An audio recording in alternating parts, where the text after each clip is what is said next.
જો તમારી પાસે પણ ગેસ સિલિન્ડર છે અને પીએનજી કનેક્શન લગાવવાનું વિચારી રહ્યા છો તો કેન્દ્ર સરકારના આ નવા નિયમોથી તમે હાશકારો અનુભવશો। હવે પીએનજી એટલે કે પાઇપલાઇન ગેસ કનેક્શન લીધા બાદ પણ તમારું એલપીજી સિલિન્ડર જમા કરાવવું નહીં પડે।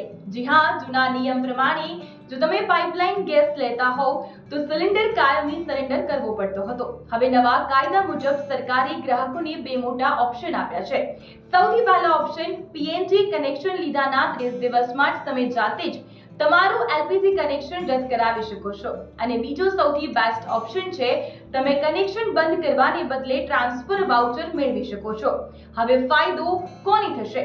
આ ટ્રાન્સફર વાઉચર એવા લોકો માટે આશીર્વાદ સમાન છે જેઓ વારંવાર ઘર બદલે છે અથવા ટ્રાન્સફરેબલ જોબ કરે છે।